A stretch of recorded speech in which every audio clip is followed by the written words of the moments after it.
नमस्कार, स्वागत है आपका हेलो किसान में। आपके साथ मैं हूं अंजू सिंह। हेलो किसान आप किसानों का अपना मनपसंद लाइव फोन इन कार्यक्रम, जहां हम कृषि संबंधी विभिन्न विषय लेकर आते हैं ताकि उनके बारे में आपको जागरूक तो कर ही सकें, और अगर आपकी कोई समस्या है, कोई सवाल है, कोई आशंका है तो उसका भी आपको जवाब मिल सके, वो भी विशेषज्ञों से लाइव। आज का विषय क्या है, सबसे पहले आपको वो बता देते हैं। आज हम जिस विषय पर बात करेंगे वो है खरीफ फसलों में संतुलित उर्वरकों का प्रयोग। ये बहुत महत्वपूर्ण हो जाता है कि संतुलित तरीके से जो उर्वरक है उनका प्रयोग किया जाए, और साथ ही खरीफ प्याज में उन्नत उत्पादन तकनीक की भी बात करेंगे। तो जैसा कि आप जानते हैं प्याज का समय है, तो ऐसे बहुत सारे किसान जो हैं प्याज की खेती करते हैं। और सही तरीका क्या है, क्योंकि प्याज अपने आप में काफ़ी संवेदनशील फसल होती है, ज़्यादा अगर पानी दे दिया तो खराब हो जाती है। तो सही तरीका क्या है, कौन कौन सी उन्नत तकनीकें हैं जिसका इस्तेमाल हमारे किसान करके अच्छी जो फसल है वो ले सकते हैं। 2 टोल फ्री नंबर है जिन पर आप हमें कॉल कर सकते हैं। आप नंबर नोट कर लें, 1800-113060 और 1800-113061 टोल फ्री, यानी इन पर आपका कोई शुल्क नहीं लगेगा। तो सोचना क्या है, फोन उठाएं और हमारा नंबर लगाएं और हेलो किसान में जो हमारे 2 विशेषज्ञ हैं उनसे बात करें। दोनों ही विषय से जुड़े कोई भी अगर आपके सवाल हैं तो ये मंच अगले 1 घंटे के लिए सिर्फ और सिर्फ आपके लिए है। जो खास मेहमान हैं उनसे आपकी मुलाकात करवा देते हैं। हमारे साथ प्रमोद कुमार जी हैं, आप विपणन निदेशक हैं इफको नई दिल्ली में। बहुत बहुत स्वागत है प्रमोद जी आपका कार्यक्रम में। और आप हमें बताएंगे खरीफ फसलों में संतुलित उर्वरकों का प्रयोग किस तरीके से किया जाए, और खास तौर पर आज हमारा फोकस जो है वो नैनो यूरिया पर रहेगा। कैसे हमारे किसान इसका इस्तेमाल कर सकते हैं, लागत भी घटती है और साथ ही ज्यादा असरदार भी है, कैसे जानेंगे चर्चा के दौरान। और हमारे दूसरे जो मेहमान हैं डॉक्टर राजूलाल भारद्वाज हैं, आचार्य उद्यान विज्ञान कृषि महाविद्यालय सुमेरपुर पाली राजस्थान से। बहुत बहुत स्वागत है डॉक्टर भारद्वाज आपका भी कार्यक्रम में। और आप बात करेंगे कि इस मौसम में जो किसान प्याज की फसल लेते हैं तो खरीफ प्याज में उन्नत तकनीक कौन कौन सी है, कैसे उसका चुनाव कर सकते हैं, कैसे इसका लाभ उन्हें फसल में मिल सकता है, इन तमाम बिंदु पर हम चर्चा करेंगे। तो आज के विषय के बारे में हमने आपको बता दिया है और साथ ही टोल फ्री नंबर भी हमने आपको बता दिया है। बहुत सारे किसान हमारे टोल फ्री नंबर याद भी रखते हैं जिन्हें बार बार बताने की जरूरत नहीं है, तो बिल्कुल हमें फ़ोन करें और दोनों विषय से जुड़े कोई भी सवाल हम तक पहुँचाएँ। तो चलिए, जो आज का पहला विषय है खरीफ फसलों में जो हम बात करें कि संतुलित जो उर्वरक है उनका किस तरीके से इस्तेमाल किया जाए, क्योंकि कई बार हमें अपनी मिट्टी के बारे में पता नहीं होता है। हालांकि किसान सबसे करीब रहता है प्रकृति के, उसे अपने खेती के बारे में बहुत गहराई से पता होता है, लेकिन जिस तरीके से आजकल मौसम बदल रहा है, बहुत सारी चीज़ें बदल रही हैं, तो इसीलिए कहा जाता है कि मिट्टी की जांच ज़रूर करवा लें। तो सबसे पहले योगेंद्र जी आपसे हम समझना चाहेंगे कि जो हम संतुलित उर्वरकों का इस्तेमाल की बात कर रहे हैं, इसे हम मोटे तौर पर कैसे समझें? बहुत अच्छा सवाल किया आपने, और उत्तर भी आपने अभी प्रश्न में ही दिया कि सबसे पहले हमें मिट्टी की जांच करवानी है, और मिट्टी की जांच के आधार पर अगर उर्वरकों का प्रयोग किया जाता है तो उर्वरकों की मात्रा भी बचती है और उत्पादन भी अधिक होता है। और साथ ही संतुलित उर्वरक प्रयोग करने से मृदा जो हमारी धरती माँ है उसका स्वास्थ्य भी अच्छा रहता है।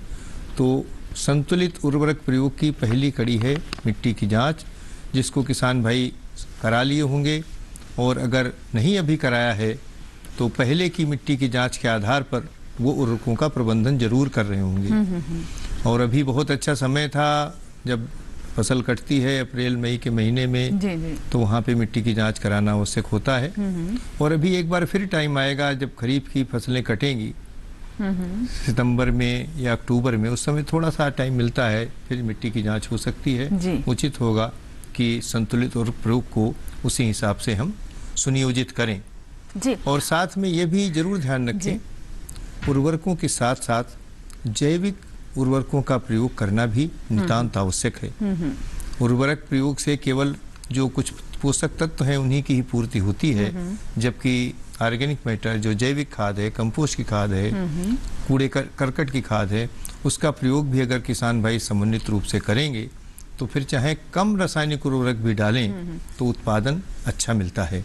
तो एक समन्वित प्रयोग है, जिसके तरीके से कहा जाए कि मिला जुला प्रयोग हमको एक डिजाइन करना है, जिसमें जैव उर्वरक जो आजकल मैक्रोब्स के रूप में मिलते हैं, जैविक खादें जो हम लोग गोबर से बनाते हैं, कूड़े करकट की खाद से, सब चीज़ों से जो तैयार करते हैं वो, और साथ में उचित मात्रा में रासायनिक उर्वरकों का प्रयोग करके एक संतुलन बनाने की आवश्यकता है, जिससे पोषण भी संतुलित हो, पौधा भी स्वस्थ हो, उपज भी स्वस्थ हो और मिट्टी भी ठीक रहे, साथ ही टिकाऊ जी। उत्पादन हमको आगे बिल्कुल। मिलता रहे, इस बिल्कुल। तरीके से और हमको इससे एक ये योजना भी बनानी जैसे कि आपने बताया कि इस तरह का हमें डिज़ाइन बनाना है जिसमें आप जैविक खाद का भी इस्तेमाल करें, जो रासायनिक खाद अगर आप इस्तेमाल कर रहे हैं तो धीरे धीरे उसे आप कम करें, उस पर निर्भरता भी कम करेंगे जिससे भी आपकी लागत कम होगी। तो कैसे इसका प्रबंधन करें, कैसे आप समझें कि आपकी फसल में कौन से पोषक तत्व की कमी है, उसकी पूर्ति कैसे करना है, फसल चक्र कैसे आप अपना सकते हैं, फसलों का चुनाव किस तरह से करें ताकि आपकी मिट्टी की जो सेहत है वो बनी रहे और उसमें न्यूट्रिएंट्स की कमी ना हो। और अगर आप इन तमाम बातों को ध्यान रखेंगे तो निश्चित तौर पर बहुत ज़्यादा आपको रसायनों की ज़रूरत नहीं पड़ेगी। जो हम बता रहे हैं कि जो रसायन हम खेती में लगातार इस्तेमाल कर रहे हैं, इससे हमारी मिट्टी की सेहत भी बिगड़ रही है। तमाम बातें हम और विस्तार से करेंगे, लेकिन उससे पहले देखिए हमारी रिपोर्ट।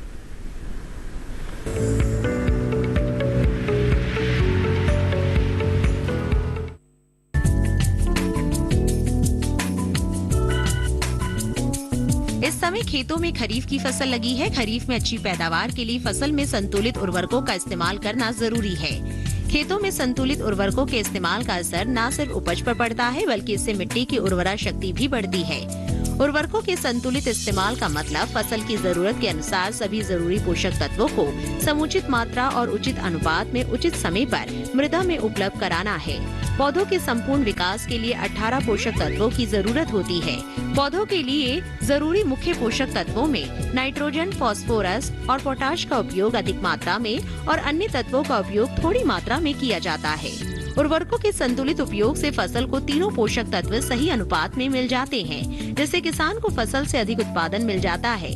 किसानों को फसल की किस्मों और मृदा गुण के आधार पर उर्वरकों का चयन करना चाहिए। बोई जाने वाली फसल की किस्म के आधार पर उर्वरक का चयन करना फायदेमंद रहता है, क्योंकि फसल विशेष किसी तत्व विशेष की उपलब्धता से अधिक उपज देती है। इसके अलावा उर्वरक का परिस्थितियों के अनुसार सही समय पर उपयोग करना चाहिए। सही समय वो होता है जब पौधों को उस तत्व की अधिक जरूरत होती है। फास्फोरस और पोटाश की जरूरत पौधों को अपने प्रारंभिक काल में जड़ वृद्धि के लिए अधिक होती है। क्षेत्र विशेष के अनुसार फसल चक्र को अपनाते हुए संतुलित उर्वरकों का उपयोग फायदेमंद रहता है।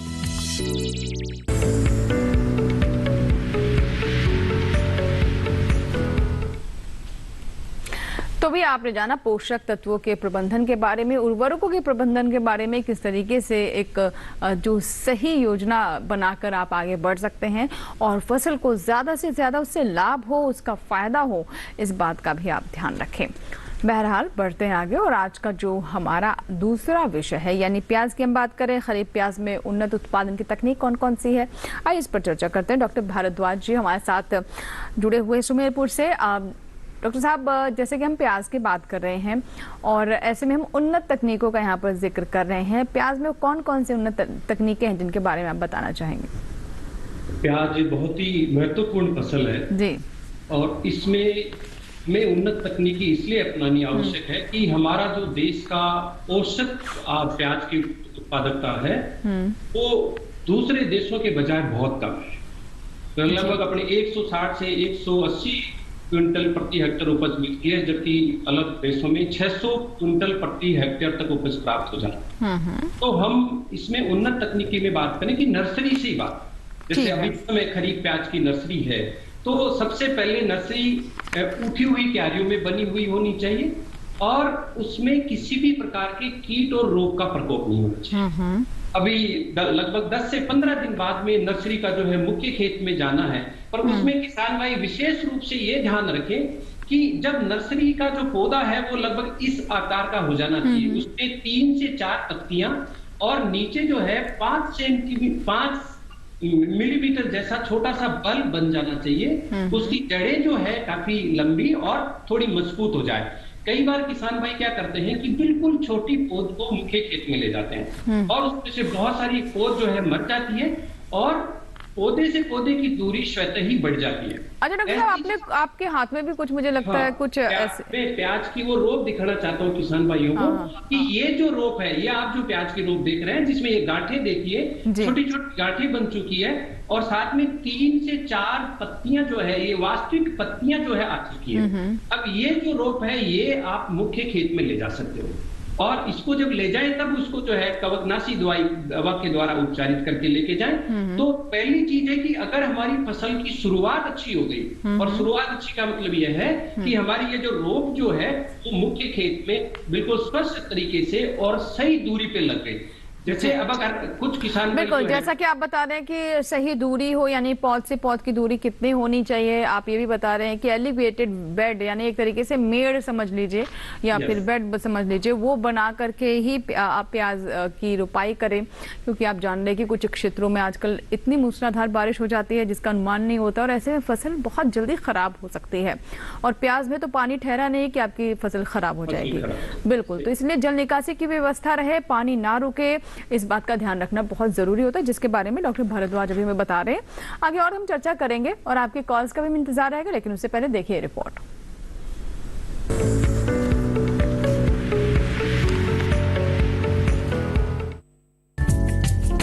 देश में प्याज की खेती करने वाले राज्यों में महाराष्ट्र, गुजरात, उत्तर प्रदेश, ओडिशा, कर्नाटक, तमिलनाडु, मध्य प्रदेश, आंध्र प्रदेश और बिहार प्रमुख हैं।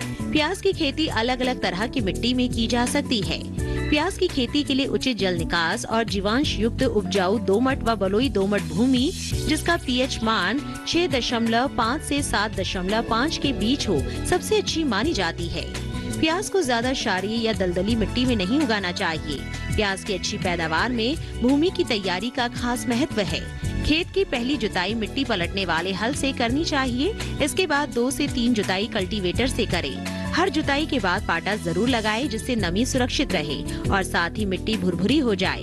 प्याज की फसल को ज्यादा मात्रा में पोषक तत्वों की जरूरत होती है। प्याज की फसल में खाद और उर्वरक का उपयोग मिट्टी के परीक्षण के आधार पर ही करना चाहिए। गोबर की सड़ी खाद 20 से 25 टन प्रति हेक्टेयर रुपाई से 1-2 महीने पहले खेत में डालनी चाहिए। इसके अलावा 1 हेक्टेयर में 100 किलो नाइट्रोजन, 50 किलो स्फुर और 50 किलो पोटाश दें। किसान खरीफ फसल के लिए N53, Agrifound dark red, Bhima super, Bhima red, Bhima dark red, Bhima Shubhra, Bhima Shweta और भीमा सफेद किस्में लगा सकते हैं। किस्मों का चयन अपने इलाके के हिसाब से करें।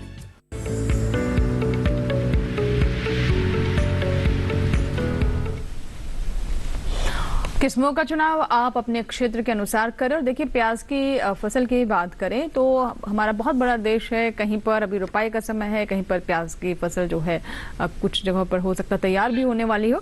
तो आइए बात करते हैं, हमारे दर्शक है सुशांत जी हैं, ओडिशा से इन्होंने कॉल किया है, रेगुलर हमारे व्यूवर हैं ये। सुशांत जी, स्वागत है आपका। हेलो किसान, बताइए क्या सवाल है। हेलो सुशांत जी, मुझे सुन पा रहे हैं आप? हेलो जी, नमस्कार सुशांत जी, आवाज पहुंच पा रही है आप तक मेरी? हाँ, अभी हम प्याज की खेती कर सकते हैं क्या उड़ीसा में? प्याज की उन्नत किस्म के जानना था। ठीक है भारद्वाज साहब, ये हमारे दर्शक हैं जिन्होंने उड़ीसा से हमें कॉल किया है, ये जानना चाहते हैं क्या उनके यहाँ पर प्याज की फसल ली जा सकती है? हाँ, उनके यहाँ पे प्याज की फसल अभी भी ली जा सकती है। वैसे जो खरीफ प्याज की बुआई का टाइम है वो जून महीना होता है। जून महीने 15 जून के आसपास हम बुआई करें, पर अगर उसको लेट भी कर लेते हैं तो ऐसा कोई नुकसान वाली बात नहीं है, क्योंकि आने वाला जो समय, सर्दियों का जो समय आएगा वो प्याज का मुख्य सीजन है। वो अभी वो पहले नर्सरी तैयार करें और 60 दिन बाद में जो नर्सरी तैयार होगी वो मुख्य खेत में ले जा सकते हैं ये। और नर्सरी तैयार करते समय उनको विशेष रूप से ये ध्यान रखना है कि नर्सरी को एक इस प्रकार का एंटी इंसेक्ट नेट आता है, जैसे अभी आप मेरे देख रहे हैं हाथ में, क्योंकि अभी बारिश चालू है और ऐसे में अगर वो क्यारी लगाएंगे और उस पर बारिश आके गिर जाएगी तो बीज का अंकुरण नहीं होगा। हम देखना चाहेंगे आपके हाथ, आप बता रहे कुछ आपके हाथ में कोई? ये जो है 40 मैस का एंटी इंसेक्ट नेट है। इसका एक छोटा सा घर बना के, जिसको हम लो टनल बोलते हैं, उसको ऊपर से आप ढक करके रखें और उठी हुई क्यारी में बीज बुआई करके आप नर्सरी तैयार अभी भी कर सकते हैं। एक बार सर फिर से दिखाइएगा, उससे पहले दिखाई नहीं दे रहा था। बिल्कुल पतला जो है कपड़ा होता है ये, और ये 40 मैस की जाली, इसको एंटी इंसेक्ट नेट भी बोलते हैं। अच्छा। इससे ये होगा कि जो बारिश का पानी ऊपर आकर के गिरेगा वो बारीक बूंदों में परिवर्तित हो जाएगा मोटी बूंद जाके बीज के ऊपर और रोप के ऊपर जैसे ही गिरती है तो हमारी रोप खराब हो जाती है। तो एक ये छोटी सी तकनीक है, इसका इस्तेमाल करने से हम एक अच्छी रोप तैयार। तो इसको जो नेट आप बता रहे हैं ये आसानी से उपलब्ध है, क्या कहकर इसे किसान खरीद सकते हैं इसे? इसको एंटी इंसेक्ट नेट और कहाँ मिलेगी? मतलब सभी जो भी अपने कृषि आदान की जो हाँ, हाँ।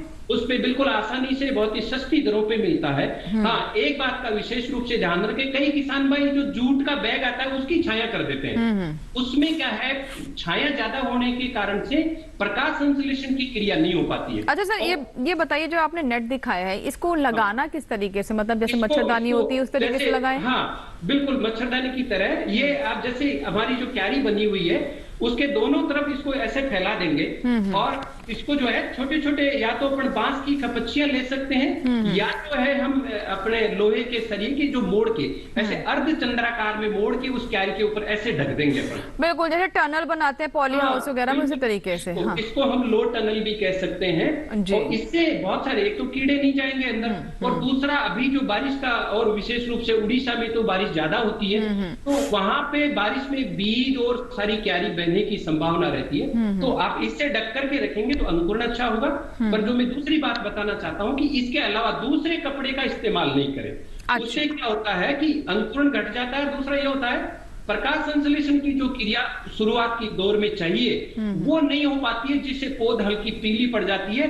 और जो गांठ जो बहुत ही महत्वपूर्ण जो मैंने अभी बताई थी कि ये गांठ बननी चाहिए, अगर ये गांठ नहीं बनती है रोप में तो फिर वो पौधा दूसरे जहां ले जाएंगे मुख्य खेत में। सर ये जो आप गांठ बता रहे हैं जरा कैमरे के पास लाके दिखाइएगा आपका जो हाँ ये आप में 4-5 पौधे दिखा रहा हूँ आपको, ये देखिए। हाँ। ये जो गांठ बनी है ये पौधा जब हम मुख्य खेत में लेके जाएंगे तो ये मरेगा नहीं। अच्छा, होता क्या है, किसान भाई जब छोटी गांठ ले जाते हैं, जैसे आपको मैं बताता हूँ कि ये है छोटी गांठ है, ये वाली ये नहीं लेनी, ये इसको ले लेंगे तो ये तो मर जाएगा। तो हमारे जो नंबर ऑफ प्लांट है एक हेक्टेयर में जो आने चाहिए वो नहीं आएंगे। फिर क्या होगा, उसके आगे परिणाम क्या होगा, आगे ये होगा कि जो प्याज होंगे जो बनेंगे वो ऐसे बनेंगे फटे हुए, क्योंकि उनको जगह ज्यादा मिल गई तो बड़े हो जाएंगे और बड़े होकर वो फट जाएंगे। तो हमें बहुत सावधानी रखनी है कि पौधों की संख्या, और वो तभी होगी जब आपने पौध जो है वो अच्छी तैयार की है। अच्छा, तो इस प्रकार से बिल्कुल। और जो आप बता रहे हैं सर, ये गांठ कितने दिनों में बन जाती है औसतन? ये 60 दिन के अंदर बने। 60 दिन। आज अगर हम बीज बोते हैं तो लगभग 45 से लेके 60 दिन, अगर आपके वहाँ मिट्टी अच्छी है, खाद आपने अच्छा डाला है तो कम से कम 45 दिन तो आपको रखना ही पड़ेगा और ज्यादा से ज्यादा 60 दिन। तो मतलब एक आधा पौधा निकाल के देख लें कि उसमें गांठ बनी है कि नहीं बनी है, फिर उसी से अंदाजा लग जाएगा। बिल्कुल अंदाजा लग जाए। और ये देखिए आप, ये बिल्कुल आप इस गांठ को पहचान लेंगे, ये 4 mm की गांठ है जी। इसमें जड़ें बन चुकी है, बीच में फिर प्याज बन गया है और 4 जो है अच्छी पत्तियां आ चुकी है, 4 पत्ती है जो बिल्कुल साफ नजर आ रही है। ये पौधा आपका बिल्कुल मुख्य खेत में ले जाने के लिए बिल्कुल तैयार है और वहां जाके ये मरेगा नहीं।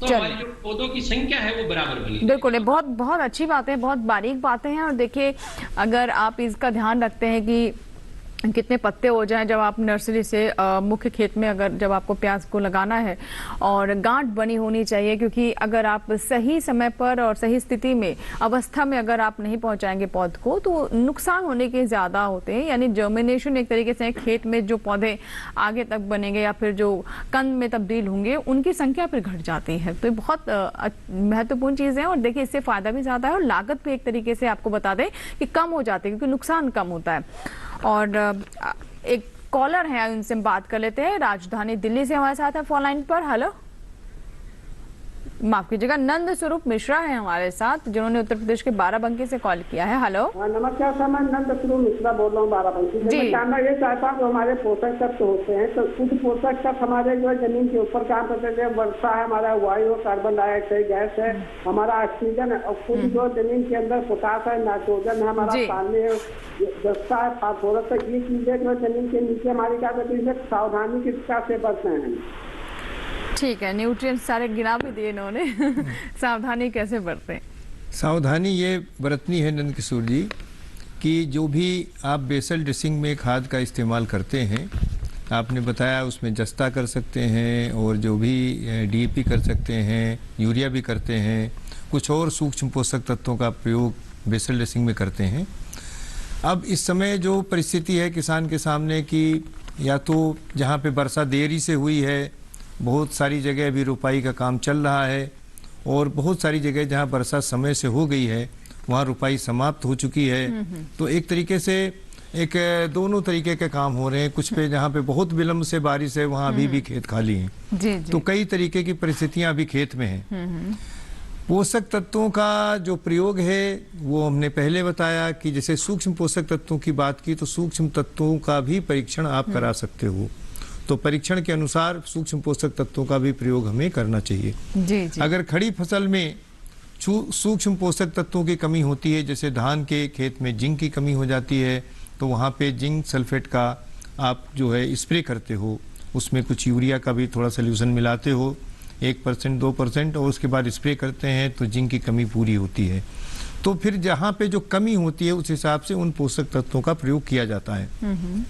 अभी खड़ी फसल में जो पोषक तत्व जो टॉप ड्रेसिंग का टाइम आ गया है या आने वाला है, उसमें आप लोग यूरिया का प्रयोग करते हो। तो यूरिया के प्रयोग में एक सबसे खास बात यह है कि खास तौर पे धान के खेत में अगर खेत में पानी भरा हुआ है तो यूरिया का अगर आपने प्रयोग किया तो उसकी उपयोग क्षमता बहुत कम हो जाती है। सामान्य तौर पे 30-40% उपयोग क्षमता होती है। धान के खेत में अगर पानी भरा हुआ है तो उपयोग क्षमता और कम हो जाती है, और जितनी उपयोग क्षमता कम होती है उतना उसके दुष्प्रभाव और ज़्यादा होते हैं। और कई किसान भाई क्या करते हैं, यूरिया की जितनी ज़रूरत है उससे ज़्यादा इस्तेमाल कर देते हैं, वो बहुत हानिकारक है। बिल्कुल। और देखिए पहले आपको लगता है कि खेत हरा भरा हो गया और ये बहुत अच्छा फायदा हो रहा है, लेकिन दरअसल वो नुकसान होता है। कैसे जानेंगे इसके बारे में और विस्तार से, क्योंकि अभी हमें एक छोटा सा ब्रेक लेना होगा। आपकी कॉल्स का हमें इंतजार है।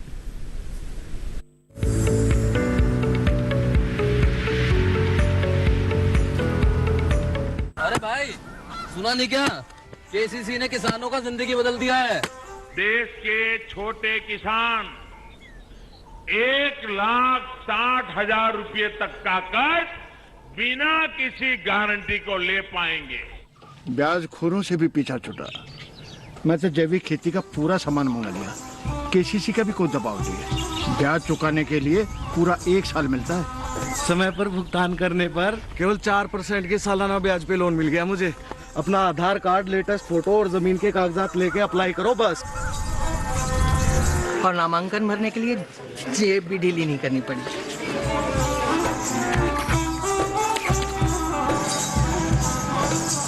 चाचा, उधार चुकाने के 24 घंटे के बाद उतने ही पैसे वापस निकाल सकते हैं। केसीसी ने किसानों की जिंदगी वाकई बदल दी है। तो आप भी किसान क्रेडिट कार्ड अपनाएं और सहजता से ऋण पाएं।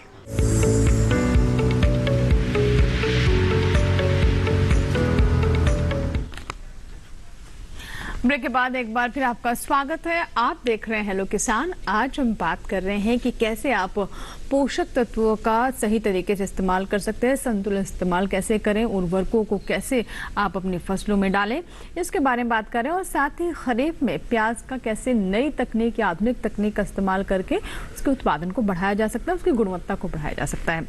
और अगर आपकी कोई कॉल है, कोई सवाल है, तो आप हमें ज़रूर कॉल करें, आपके सवाल हम ज़रूर लेंगे। एक कॉलर है इस वक्त हमारे साथ फोन लाइन पर, आइए उनसे हम बात करते हैं। Hello hello hello hello. जी मैम। जी नमस्कार। आवाज पहुंच पा रही है आप तक हमारी? जी जी आप।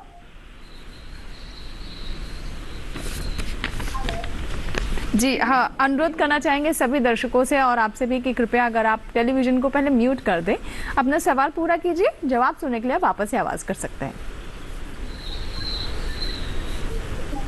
जी श्याम कुमार जी बताइए। हेलो श्याम कुमार जी, क्या आप मुझे सुन पा रहे हैं? हेलो जी सवाल बताएं।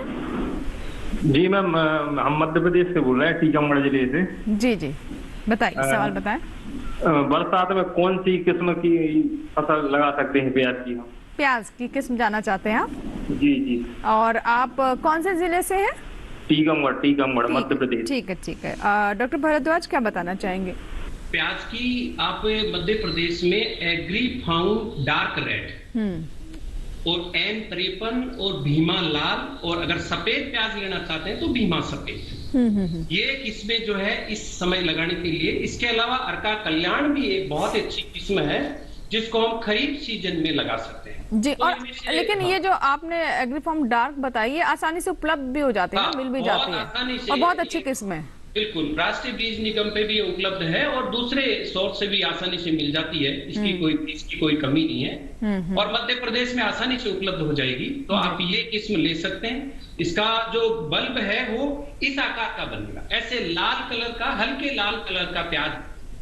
ये एग्रीफाउंड डार्क रेड का खरीफ सीजन का प्याज जी। थोड़ा करीब करके दिखाइए सर। आप ये देखिए, ये आप देख रहे हो प्याज। हाँ जी। ये उसी किस्म का है और इस प्रकार से थोड़ा सा, और आपको वहां कैमरे में थोड़ा लाइट दिख रहा है, हाँ। हल्का सा, ये मेरे हाथ में बिल्कुल डार्क है। अच्छा। तो ये प्याज, अगर आपको सफेद लेना है तो भीमा सफेद करके एक किस्म आती है। इसके अलावा एन 53 जो है वो भी बहुत अच्छी किस्म है। अर्का कल्याण जो है वो भी बहुत अच्छी है, तो वो आप ले सकते हैं। तो जो आपको उपलब्ध हो जाए वो आप लेकर। जी, ठीक है। तो बिल्कुल समझ गए होंगे हमारे दर्शक कि कौन सी किस्म वो ले सकते हैं और हमें डॉक्टर भारद्वाज ने बहुत अच्छे से बताया भी है क्या है, कौन सी कैसी दिखती है किस्म और कहाँ कौन सी आसानी से उपलब्ध भी है। तो चलिए आज का जो पहला विषय है हमारा, यानी संतुलित उर्वरकों का इस्तेमाल हम किस तरीके से करें। तो योगेंद्र जी, जैसे कि हमने कार्यक्रम की शुरुआत में नैनो यूरिया का भी जिक्र किया, लेकिन उस पर बातचीत ज़्यादा आगे नहीं बढ़ पाई। अब हम देख रहे हैं कि नैनो यूरिया को काफ़ी प्रोत्साहित किया जा रहा है और एक्सटेंशन वर्क भी इसको लेकर चल रहा है। कैसे हमारे किसान इसको समझे और क्या इसके लाभ है? अभी हम लोग जो बात कर रहे थे वो यूरिया के अधिक प्रयोग की कर रहे थे। अभी कई अवसरों पर हमारे माननीय प्रधानमंत्री जी ने किसानों से अपील की है कि यूरिया के प्रयोग को हमको कम करना है, जिससे हम अपनी धरती माता को बचा सकें और हो सके तो यूरिया का मुक्तिकारक अभियान चलाना है, यानी 50%, 25% जो भी कम कर सकते हैं उसको करें। इसी को सुनिश्चित करने के लिए, उसी से प्रेरणा लेके माननीय प्रधानमंत्री जी से इफ्को संस्था ने, हमारे निदेशक मंडल ने निर्णय किया कि हम एक स्वदेशी तकनीक से, पेटेंटेड टेक्नोलॉजी द्वारा हम जो है नैनो यूरिया लिक्विड को बनाएंगे। तो वो नैनो यूरिया लिक्विड हम लोगों ने बना लिया और बनाने के बाद में अभी हाल ही में आपको ध्यान होगा कि 28 मई को माननीय प्रधानमंत्री जी ने उस कारखाने को देश को समर्पित किया। उद्देश्य ये था कि अभी जो खड़ी फसलें हैं उन फसलों में टॉप ड्रेसिंग को हमें समाप्त करना है। एक तरीके से जितना यूरिया टॉप ड्रेसिंग में इस्तेमाल होता है उसकी जगह नैनो यूरिया तरल का प्रयोग किसान भाइयों से करने की अपील है। अपील क्यों है? कैसे यूरिया से नुकसान होता है? जब अधिक मात्रा में आप यूरिया प्रयोग कर देते हो तो उस समय क्या होता है कि 30 से 40% उपयोग होता है, यानी 100 किलो यदि आपने यूरिया प्रयोग किया है तो 15 से 20 किलो तत्व ही पौधे उपभोग कर पाते हैं। बाकी 80 से 85 किलो जो तत्व बचा हुआ है, जो भी पदार्थ बचे हुए हैं, वो या तो वायु में या जल में और या भूमि में प्रदूषण फैलाते हैं। अब कैसे होता है?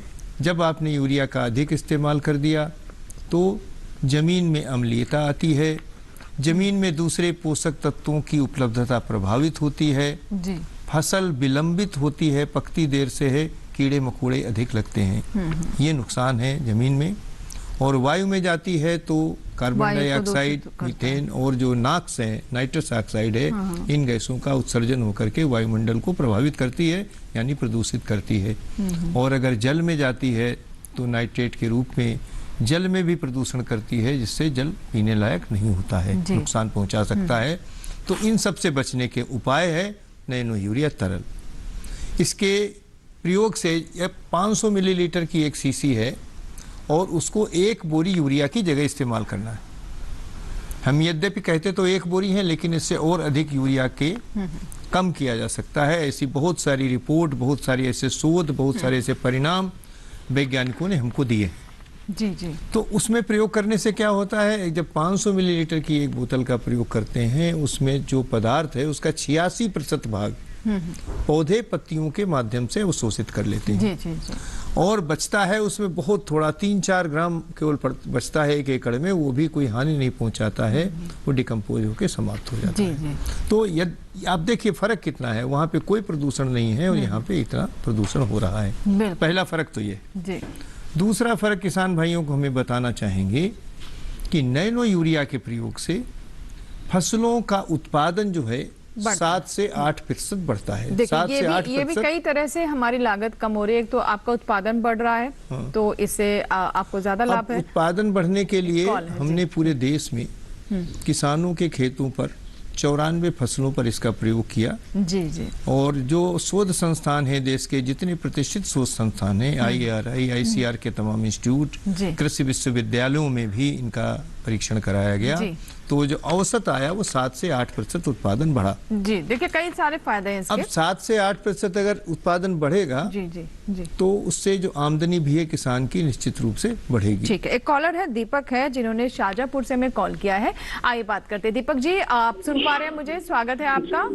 जी मैम। हाँ जी, सवाल बताइए। मैम एक्चुअली मेरा ये सवाल था कि अभी जो मैंने जी मैम। टीवी, आप टेलीविजन की आवाज बंद कर दे दीपक जी पहले। हेलो। हाँ जी, आपने म्यूट कर दिया टेलीविजन? हाँ। नहीं, अभी नहीं किया। हाँ हो गया मैम। अच्छा, अब बताइए, सवाल बताएं। जी मैम, एक्चुअली मैंने है ना अभी जैसे कि फसल की बुआई नहीं कर पाए थे हम लोग, कुछ फसल की बुआई नहीं हो पाई है, तो उसमें कौन सी फसल हम बो सकते हैं इस टाइम पे? प्याज का कोई मतलब पर्टिकुलर ऐसी वैरायटी है जो कि अक्टूबर तक पक जाती हो? अच्छा, आप मध्य प्रदेश से है ना आप भी? जी बिल्कुल, मध्य प्रदेश के शाहजहांपुर से बात। हाँ ठीक, अभी हाँ बताया मैंने भी। डॉक्टर भारद्वाज, क्या बताना चाहेंगे आप इन्हें? नहीं, अक्टूबर में अब प्याज नहीं पकेगा, क्योंकि अभी अगर आप प्याज लगाओगे तो 60 दिन की तो उसमें पौध तैयार होने में जी। तो इसका मतलब हो गया सितंबर पूरा हो गया, 1 महीने इसको प्याज की फसल को लगाने के बाद 120 दिन चाहिए। तो अब आप जो है थोड़ा सा और वेट करिए, 1-1.5 महीना लेट करने के बाद में फिर आप रबी सीजन की प्याज तो रबी सीजन में आप लगा सकते हो, वो भी प्याज की फसल है।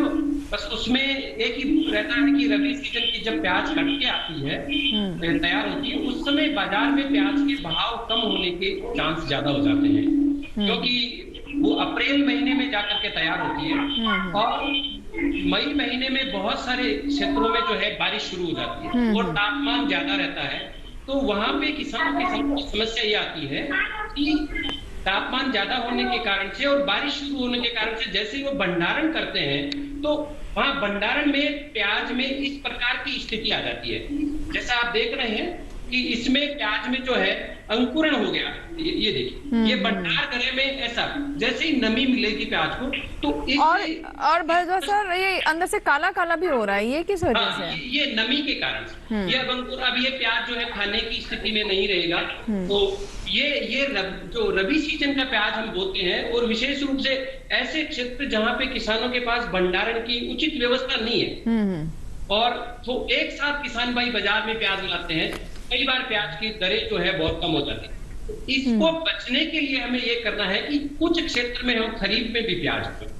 खरीफ प्याज का फायदा ये होगा कि ये नवंबर महीने में ये तैयार होता है, तो नवंबर से लेके मार्च महीने तक तापमान लगभग पूरे भारत में कम रहता है। जी। ऐसे में कम तापमान में किसान भाइयों के पास अगर भंडारण की व्यवस्था भी नहीं है तो भी वो आसानी से जो है सामान्य भंडारण में रख सकता है, तो उनको बेचने के लिए 4 महीने मिल जाएंगे आराम से। जैसे जैसे रेट बढ़ती जाए या जब उसको उचित लगे तब वो प्याज बेच ले। तो ये खरीफ प्याज लेने का एक बहुत बड़ा फायदा ये है कि हमें बेचने में समय काफी मिलता है, उसमें नुकसान जो है वो नहीं होता है। जी, लेकिन कुल मिलाकर अभी ये खरीफ की प्याज नहीं ले सकते? नहीं, अभी नहीं ले। जी बिल्कुल, ठीक है। तो दीपक जी, थोड़ा सा आपको निराश जरूर होना पड़ा होगा, लेकिन कोई बात नहीं, रबी की तैयारी करें, 1.5 महीने बाद आप रबी की प्याज ले सकते हैं। एक चीज हो सकती है, किसी किसान भाई के पास पौध हो तो उसे ले ले। ठीक है, वो फिर अभी ट्रांसप्लांटिंग का पौध रोपण का टाइम अभी चालू है। 15 अगस्त के आखिरी तक भी वो रोपण कर सकते हैं, उसमें कोई नुकसान नहीं होगा उन्हें। ठीक है सर,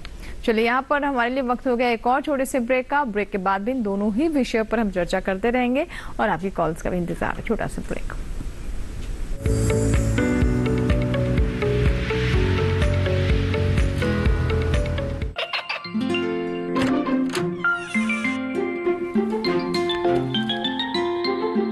ये क्या हो रहा है? काशवी, इतने कम मार्क्स? काशू बेटा पढ़ा करो, पढ़ोगी नहीं तो आगे कैसे बढ़ोगी? मम्मा मैं भी तो आपसे यही कहना चाहती हूँ, पढ़ा करो। आप पढ़ोगे नहीं तो आगे कैसे बढ़ोगे? मतलब? वो देखो। सिर्फ बैक पर छपा ऑर्गेनिक नहीं, ऑर्गेनिक का निशान पहचानिए। पीजीएस ऑर्गेनिक का ये लोगो उन किसानों की पहचान है जो आज भी परंपरागत विधि से रसायन मुक्त खेती कर आपके लिए शुद्ध फसल उपजा रहे हैं।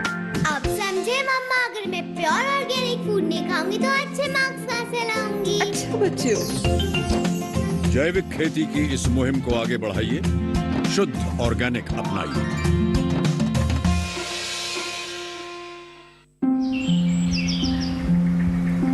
अरे अरे अरे क्या कर रहा है? इधर इधर इधर, हम बोल रहे हैं तेरे बीजू का।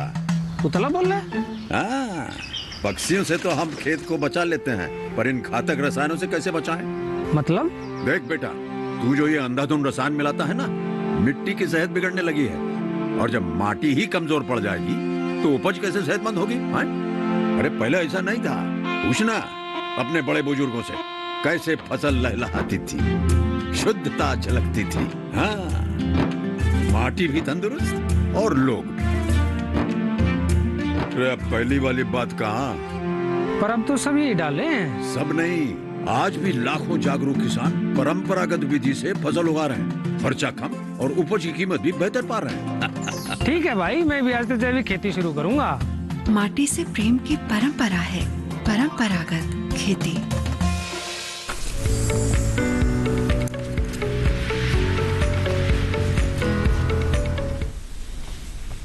ब्रेक के बाद एक बार फिर आपका स्वागत है। चलिए चर्चा को आगे बढ़ाते हैं। सर, जैसे कि ब्रेक से पहले हम नैनो यूरिया की बात कर रहे थे, आपने बताया कि 8 से 9% तक, इस 7 से 8% तक इससे उत्पादन में भी बढ़ोतरी होती है। आगे किस किस तरीके से इसका प्रयोग करें?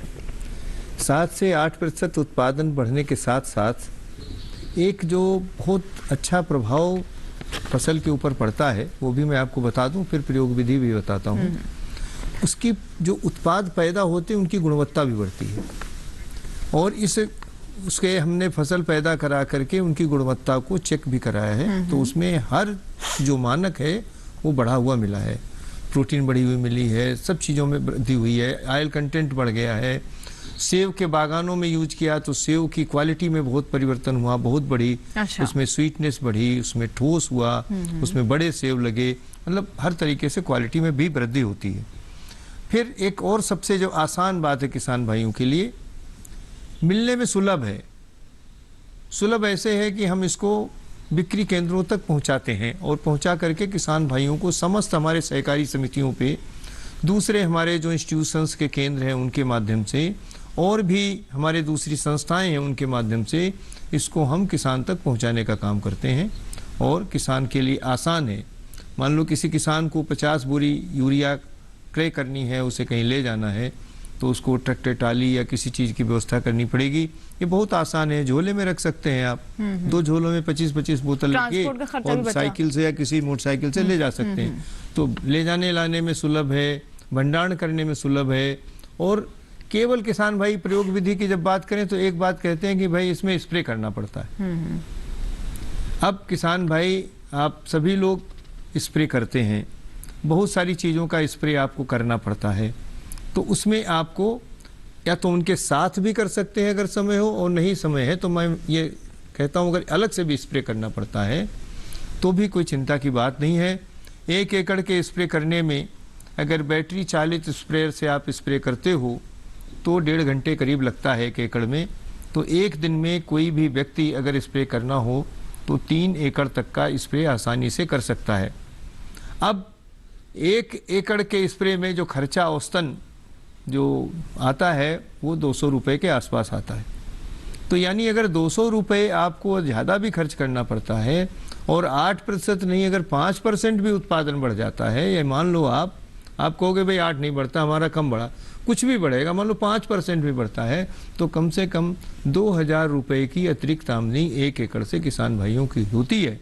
यदि उसमें से 200 रुपये खर्च हो जाते हैं तो भी 1800 रुपये का 1 एकड़ में फायदा है। दूसरा, अगर गुणवत्ता बढ़ गई, जमीन की उर्वरा शक्ति कायम रही, प्रदूषण कम हो गया तो ये एक अतिरिक्त लाभ है जो आपको दिखता नहीं है लेकिन जो बहुत ही आवश्यक है, जिसको हमको करना ही है। माननीय प्रधानमंत्री जी जैविक खेती की बात करते हैं, नेचुरल खेती की बात करते हैं, और इस वजह से करते हैं कि हमको प्राकृतिक संसाधनों को संरक्षण करना है, उनको सुरक्षित रखना है और उनको टिकाऊ खेती के लिए भविष्य को तैयार भी करना है। अब इसकी प्रयोग विधि का जो प्रश्न भी आया, बहुत आसान है। 2 से 4 ml प्रति लीटर के हिसाब से इसको घोल करके छिड़काव किया जाता है। मोटा मोटा ये फसल के ऊपर भी निर्भर करता है। जिन फसलों में आप यूरिया ज़्यादा डालते हैं वहाँ इसकी मात्रा आप बढ़ा लीजिए, और जहाँ पे आप यूरिया कम डालते हैं वहाँ 2 मिलीलीटर रखिए। जहाँ पे यूरिया ज़्यादा प्रयोग करते हैं वहाँ 4 मिलीलीटर का एक लीटर में प्रयोग कर सकते हैं। सामान्य तौर पे जो आपकी दलहन, तिलहन, धान्य वाली फसलें हैं, तिलहन वाली फसलें हैं, उनमें 2 ml प्रति लीटर का छिड़काव करना चाहिए। सब्जी की फसलों में भी 2 ml प्रति लीटर का छिड़काव करना चाहिए।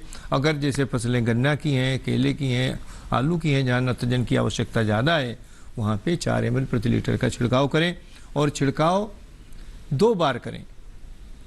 पहला छिड़काव जो फसल की अवस्था सामान्य रूप से 40 दिन की होती है, जब किल्ले निकलने के बाद थोड़ा ब्रांचिंग हो रही होती है, या यूँ समझें जब खेत में वनस्पतिक भाग आ जाता है ठीक से 40 दिन के आसपास में, तब उसका छिड़काव करें। और एक छिड़काव जब पुष्पावस्था के पहले की अवस्था होती है, जिस समय खूब ढेर सारा वनस्पतिक भाग होता है खेत में, उस समय करें तो आपको बहुत अच्छे परिणाम मिलेंगे। कुछ किसान भाई कहते हैं कि हम ऐसा करते हैं कि हम जैसे यूरिया के प्रयोग को हम पहले आधा करने का लक्ष्य हमने रखा है कि हम यूरिया के प्रयोग को आधा करेंगे। अगर आधी यूरिया आपको डालनी है तो 1/4 यूरिया आप बेसल ड्रेसिंग में डाल सकते हो, बची हुई 1/4 से आप पहली टॉप ड्रेसिंग कर सकते हो, और जो दूसरी टॉप ड्रेसिंग आप करते थे आधी यूरिया मत करो, उसकी जगह नैनो यूरिया का एक छिड़काव भी पुष्पावस्था के पहले कर लोगे तो बहुत अच्छे परिणाम आपको मिलने वाले हैं। तो ये इसकी प्रयोग विधि हुई। और इसके साथ ही साथ अगर आप कहते हो कि हम कोई चीज़ मिला के डालना चाहते हैं, ये भी प्रश्न किसान भाई करते हैं, आप ठीक से समझ लो। अगर मिला के डालना चाहते हो तो केवल एक छोटा सा परीक्षण कर लो। उसको वैसे तो जार टेस्ट कहते हैं, लेकिन हम बहुत देसी भाषा में एक शीशे का गिलास लें जिसमें पारदर्शी हो, या कई बार जो है प्लास्टिक के भी गिलास छोटे मिल जाते हैं जो पारदर्शी होते हैं। उसमें जिस चीज़ का आपको छिड़काव करना है एक ढक्कन वो डालो और एक ढक्कन नैनो यूरिया तरल का डालो। अगर दोनों बिल्कुल ठीक हो जाए, कोई परिवर्तन न हो, कोई अवक्षेप न बने, कुछ भी न हो, सामान्य रूप से एक दूसरे में समा जाए, बिल्कुल वैसे की वैसी अवस्था में रहें, तो उनको मिला करके आप छिड़काव कर सकते हो। मिला करके छिड़काव करने की दशा में एक जो है सीवीड एक्सट्रैक्ट्स, समुद्री शैवाल की खेती भी हम लोग करते हैं, और एक बहुत अद्भुत उत्पाद, बहुत अच्छा उत्पाद माननीय प्रधानमंत्री जी की प्राथमिकताओं में है सीवीड कल्टीवेशन। उसके द्वारा करके हमने एक उत्पाद बनाया सागरिका तरल। सागरिका तरल का अगर 500 मिलीलीटर मात्रा छिड़काव के साथ मिला लेते हैं तो मैं निश्चित कहता हूं फिर टॉप ड्रेसिंग में यूरिया के प्रयोग की आवश्यकता बिल्कुल नहीं पड़ेगी। अगर 2 छिड़काव इस तरीके से सागरिका तरल और नैनो यूरिया को मिला के कर दें। अगर सागरिका तरल नहीं मिलाते हैं तो भी कोई बात नहीं है, अकेले नैनो यूरिया तरल नाइट्रोजन की आवश्यकता को पूरा करने के लिए सक्षम है। बिल्कुल। और जैसा कि आप सीवीड की बात कर रहे हैं, ये अपने न्यूट्रिशनल वैल्यू के लिए भी जाना जाता है। हाँ, ये बहुत ही मैंने कहा, देखिए सीवीड का बहुत सारी विदेशी कंपनियां यहाँ देश में लाती हैं। जापान वगैरह में तो काफी प्रचलित भी है ये। नहीं, बहुत सारे देशों में प्रचलित है। मैं अपने किसान भाइयों से प्रार्थना भी करना चाहूंगा, जो आप सवाल पूछना चाहते हैं मैं उसका उत्तर दे देता हूँ, कि जो सीवीड कल्टीवेशन हम अपने देश में करके इसको बनाते हैं, ये भी स्वदेशी उत्पाद है, हम कहीं से आयात नहीं करते। और बहुत सारे हजारों की संख्या में गरीब मछुआरे जो हैं तमिलनाडु में, उनके माध्यम से हम इसकी एक ऑर्गेनाइज कल्टीवेशन करते हैं। और जो सागरिका उत्पाद है जिसका मैंने जिक्र किया, वो भावनगर में CSMCRI का उत्पाद है, जो एक केंद्रीय शोध संस्था है, उसने इसको बनाया है। और इसको बहुत अच्छे तरीके से हमने बनाया। 28% इसमें पोषक तत्व है, सॉल्युबल सॉलिड है, ठोस है, मौजूद है। जबकि जो दूसरे सीवीड एक्सट्रैक्ट आप खरीदते हो बाजार से, उसमें किसी भी 28% नहीं है। किसी में 21 है, किसी में 14 है, किसी में 8 है। जो सबसे अधिक संतृप्त हो सकता है, जो सबसे गाढ़ा घोल बन सकता है, वो सबसे गाढ़ा घोल ये किसानों की अपनी सहकारी संस्था है इफको, इसलिए उसने बनाया है। और कीमत रखी केवल 550 रुपए। दूसरे आप खरीदोगे बाहर के जो ऐसे सीवीड एक्सट्रैक्ट, वो कोई 1000 रुपए से नीचे नहीं मिलेंगे। जी। या मिलेंगे भी तो वो अधोमानक होंगे, तुलनात्मक रूप से वो इससे कमजोर हैं। ठीक है सर, एक कॉलर है, बात कर रहे थे, रामवीर सिंह है उत्तर प्रदेश से। आइए बात करते हैं उनसे। रामवीर सिंह जी, मुझे सुन पा रहे हैं आप? देखता हूँ तभी मिलाता हूँ। हाँ जी सर, मुझे सुन पा रहे हैं आप? बस ये है प्रॉब्लम। हेलो रामवीर जी, क्या सवाल है आपका, एक बार फिर से दोहराए। रामवीर जी। हाँ जी, नमस्कार मैम। हाँ, अपना सवाल दोहराइए। Yes ma'am. रामवीर जी, सवाल बताएं। मैम, ये खरीफ मौसम की प्याज क्या दिल्ली एनसीआर में लगा सकते हैं? खरीफ मौसम की प्याज क्या आप लगा? मैं बोल रहा हूँ मैम, आपको आवाज नहीं आ रही क्या? आपकी आवाज मुझ तक आ रही है। आपने बताया कि खरीफ सीजन की प्याज आप लगाना चाहती हैं, ये सवाल है ना आपका? हाँ, इनका सवाल समझ में। हाँ, ग्रेटर नोएडा से बात कर रहे हैं ये। ग्रेटर नोएडा में और दिल्ली, जहाँ ये एनसीआर की बात कर रहे हैं, यहाँ पे खरीफ की प्याज लगाई जा सकती है, इसमें कोई समस्या नहीं आएगी। पर अभी लगाने का जो टाइम है वो केवल वही है कि अगर पौध तैयार है तो ही खरीफ की प्याज लग पाएगी। अब पौध तैयार करके अब लगाना चाहेंगे तो हम फिर देर हो जाएगी। फिर देर हो जाएगी। जी, ठीक है। चलिए, प्याज पर ही हम चर्चा को आगे बढ़ाते हैं। सर और बताइए, और कोई जानकारी आप देना चाहेंगे? जो दूसरा मैं ये बताना चाहूंगा किसान भाइयों को कि पौधे से पौधे की दूरी कितनी रखें। जी। तो बहुत सारे किसान भाई क्या करते हैं, 7 सेंटीमीटर पे लगा देते हैं, कुछ 10 पे लगा देते हैं, कुछ 12 पे लगा देते हैं, कुछ 15 पे लगा देते हैं। तो ये हमने अनुसंधान करके पाया कि जैसे कोई किसान भाई 7 सेंटीमीटर पे लगाता है तो उपज सबसे ज्यादा मिलेगी, पर जो प्याज बनेगा वो थोड़ा छोटा बनेगा। और ये जो प्याज बनेगा, ये बाजार के अंदर जो है इसकी मांग कम होगी। ये छोटा प्याज है ना जो आप बता रहे हैं, 7 सेंटीमीटर वाला? ये 60 ग्राम से कम है। हमें बाजार में जो सबसे ज्यादा मांग होती है वो 60 ग्राम के प्याज की होती है। आप देख रहे हो 60। और ये जो अगर हम प्याज लगाते समय पौधे से पौधे की दूरी और लाइन से लाइन की दूरी, जो अपनी बेड पर की जो क्यारी बनाई है उसमें 10 गुणा 10 सेंटीमीटर पे लगाए। मतलब जो है किसान भाई अपनी 4 से 6 अंगुल इतनी दूरी पे एक पौधा दूसरे पौधे से इतने दूर होना चाहिए। तो उससे जो पौधे बनेंगे, उससे जो प्याज बनेगा वो इस साइज का, 60 ग्राम का 60 और 60-70 ग्राम। मतलब ये मीडियम साइज होता है और बहुत लोकप्रिय एक तरीके से कह सकते हैं। बहुत सारे जो कई बार जो है मजदूर से काम करवाते हैं तो वो जल्दी एरिया कवर करने के लिए ज्यादा दूरी पे लगा देते हैं। 12.5 हो गई, 15 हो गई, तो उसमें एक तो प्रति हेक्टेयर अपन को प्याज कम मिलेगी और दूसरा उसकी साइज जो है आप देखोगे ये हो जाएगी इतनी बड़ी। ये तो बड़ा हो गया है। ये बड़ा हो गया तो अब फिर ये भी बाजार के अंदर नहीं बिकेगा। तो लगाने में एक ये सावधानी रखनी बहुत जरूरी है कि हमें प्याज की दूरी जो है बहुत कम भी नहीं रखनी है तो बहुत ज्यादा भी नहीं रखनी है। उसके बाद में एक बहुत ही महत्वपूर्ण बात आती है कि खाद और उर्वरक की जो चर्चा भी चल रही है, प्याज की जो है जड़ें बहुत छोटी होती है। जड़ें संख्या में लगभग 250 से 300 जड़ होती है प्याज में। अगर आप नीचे देखेंगे तो ये देखिए इतनी सारी जड़ें जो है प्याज में सामने दिखाई दे रही है, इससे भी ज्यादा होती है। पर इसकी जड़ों की लंबाई बहुत कम होती है। ये लंबाई इतनी कम होती है तो इसके लिए क्या होता है कि जमीन ऐसी चाहिए जो बहुत ज्यादा मात्रा में पोषक तत्व पर रखती है। तो अगर ऐसी जमीन नहीं है तो फिर इसके लिए अभी जो आपने रिपोर्ट प्रस्तुत की थी उसमें 150 किलोग्राम एनपीके था। पर अगर विशेष रूप से अगर राजस्थान का कोई एरिया है तो यहाँ थोड़ी मिट्टी की उपजाऊ क्षमता कम है, ऐसे में 140 किलोग्राम नाइट्रोजन। ठीक है सब ब्रेक लेना होगा मुझे। जी माफ कीजिएगा, रोकना पड़ रहा है क्योंकि अभी ब्रेक का समय हो गया है। फिलहाल लेते थोड़ा सा ब्रेक।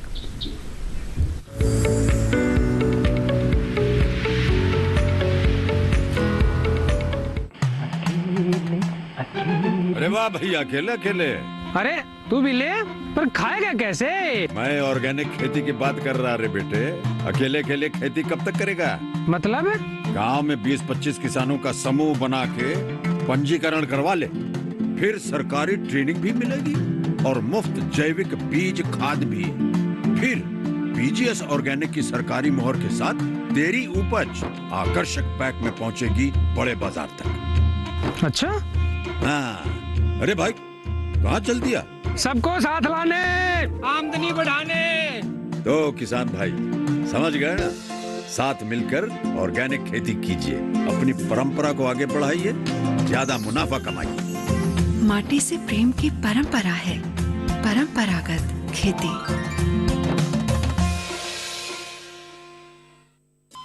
अरे सुन तो, मुझे क्या सुनाना चाहते हो? जो सुनाओ मेरी सौतन को। किसको? अरे वही तुम्हारा मोबाइल फोन जिससे सुबह शाम दिन रात चिपके रहते थे और कहते थे किसान कॉल सेंटर से बातें हो रही हैं। अच्छा ये बात है।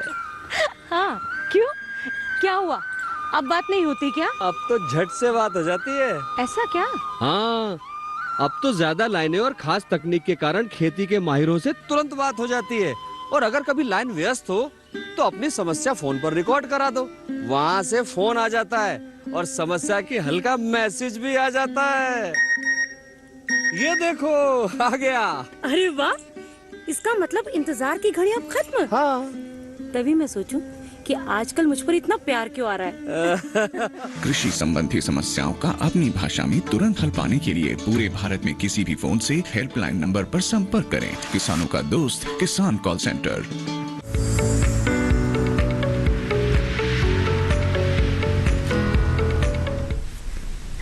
एक कॉलर है, दुर्गेश कुशवाहा जी हैं, आइए बात करते हैं उनसे। कुशवाहा जी बताइए क्या सवाल है? हेलो जी मैम। हाँ सवाल बताएं, जल्दी से बताएं, समय कम है। मैम मेरा ये सवाल है कि जो प्याज पे वो अपनी जलेबी वाली समस्या आती है, रिंग बनते हैं। ठीक है, जलेबी की समस्या, रिंग्स। भरद्वाज साहब क्या बताना चाहेंगे? ये वायरस से संबंधित समस्या है। इसके लिए ये है कि आप उसमें कीड़े जैसे आपको नजर आते हैं कि उसमें कीड़े लग रहे हैं, इसमें हॉपर्स आता है, सफेद मक्खी का भी कई बार प्रकोप होता है। तो टाइम पे जिस कीड़े दिखते हैं मिथाइल डोमेटेन का या जो है आपके मेलाथियन का, हाँ। वो छिड़काव आप करते रहिए, फसल में कीड़ों का प्रकोप नहीं होने दें तो वो समस्या नहीं आएगी। ठीक है।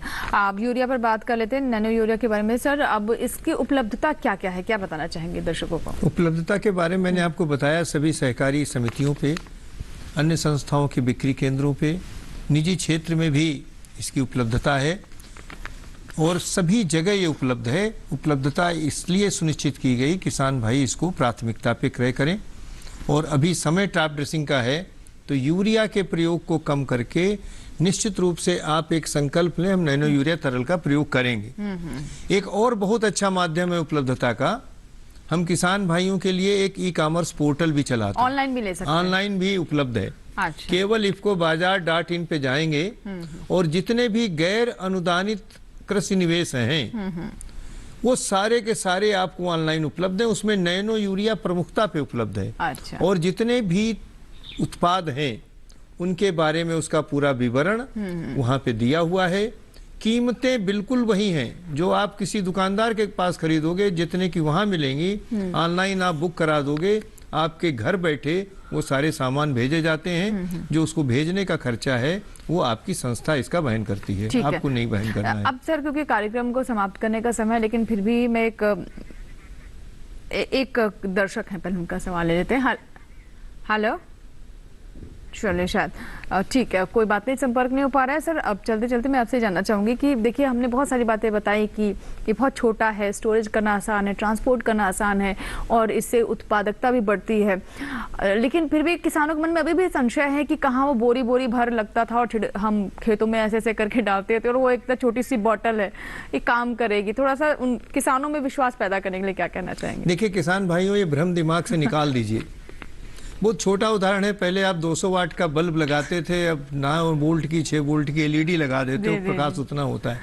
नैनो तकनीक प्रत्येक क्षेत्र में आ रही है, आपके दवाओं के क्षेत्र में है, स्पेस टेक्नोलॉजी में है, बहुत सारी जगह आपके तमाम कॉस्मेटिक्स बनते हैं उनमें नैनो टेक्नोलॉजी है, बहुत सारे कृषि निवेशों में नैनो टेक्नोलॉजी यूज हो रही है। लेकिन पहली बार अपने देश में नैनो यूरिया तरल बना है। क्यों है ऐसा ये प्रभावशाली? क्योंकि इसका कण बहुत छोटे होते हैं इसमें, और वो कण एक होता है कार्बनिक, जो है कार्बोहाइड्रेट होता है, एक पदार्थ होता है जिसमें हर कण नैनो का इसमें कैप्सुलेटेड होता है, बंद होता है। तो होता क्या है, कण जो है उसकी अगर बताएं तो एक यूरिया का दाना अगर 55,000 टुकड़े करो उतना छोटा होता है। ओहो, मतलब छोटा पैकेट लेकिन बड़ा छोटा कण है। और इसका जो सतही क्षेत्रफल हो जाता है वो 10,000 गुना हो जाता है। जी, बिल्कुल। और जैसे ही आप इसको छिड़कते हो ये कणों के रूप में पौधे के अंदर प्रवेश करता है, एब्जॉर्ब भी इसलिए आसानी से होता है। जी। और कणों के रूप में प्रवेश करके अंदर फिर उसके उपलब्धता आवश्यकता के अनुसार पौधे के प्रत्येक भाग में होती रहती है। अब किसानों को ये दिमाग से निकाल दीजिए। और प्रत्यक्षम किम प्रमाणम, आप प्रयोग करेंगे तो आप खुद अनुभव करेंगे जी, कि यूरिया की तुलना में कई गुना बेहतर है। जी ठीक है भरद्वाज सर, क्या बताना चाहेंगे? बहुत कम शब्दों में, बिल्कुल समय नहीं बचा अब। मैं यही कहना चाहूंगा किसान भाइयों को कि वो खरीफ की प्याज ले, उठी हुई क्यारियों में ले, बूंददार सिंचाई पद्धति अपनाए, 3 से 4 दिन के अंतर पे सिंचाई करें, पौधे से पौधे की दूरी लगभग 10 सेंटीमीटर रखें और खाद में 140 किलोग्राम 80 किलोग्राम और सल्फर का प्रयोग जरूर करें। बिल्कुल, बहुत बहुत बहुत बहुत धन्यवाद सर। माफ कीजिएगा, यहीं पर मुझे आपको शुक्रिया करना पड़ेगा क्योंकि समय हो गया है। बहुत बहुत शुक्रिया सर, आपका ही बहुत बहुत धन्यवाद। आप स्टूडियो में आए और इतनी महत्वपूर्ण जानकारी आपने हमारे दर्शकों को दी। और चलिए अब जान लेते हैं कि अगले अंक का यानी कल का हमारा विषय क्या होगा। कल का हमारा विषय है भेड़ बकरियों का रोगों से बचाव एवं रोकथाम, और दूसरा विषय होगा बरसात में पशुओं का पोषण एवं टीकाकरण। इस पर हम कल बात करेंगे। और अगर आपके कोई सवाल है, कोई सुझाव है तो आप हम तक ईमेल के माध्यम से भेज सकते हैं। ईमेल एड्रेस नोट कर लें, hellokisan2001@gmail.com। आप हमें फेसबुक से भी संपर्क कर सकते हैं। फेसबुक पर जाएं, सर्च बॉक्स में हेलो किसान टाइप करें, हमारा पेज खुल जाएगा। वॉल पर या मैसेंजर के माध्यम से सवाल पहुंचाएं। हमारा हेलो किसान कॉल सेंटर नंबर नोट कर लें, 1800-113060। इस पर आप सुबह 6 बजे से रात 10 बजे के दरमियान कॉल कर सकते हैं। सोमवार से शनिवार अपने सवाल रिकॉर्ड करवाएं। और चलते आपको बता दें कि आप हमारे YouTube चैनल से भी जुड़ सकते हैं। इस QR कोड को स्कैन करें और डीडी किसान के YouTube चैनल पर हेलो किसान देखिए। पुराने एपिसोड भी देख सकते हैं। डीडी किसान पर प्रसारित होने वाले अन्य कार्यक्रम भी यहाँ पर उपलब्ध हैं। फिलहाल यहाँ लेंगे आपसे इजाजत, लेकिन आप बने रहे दूरदर्शन किसान के साथ। नमस्कार।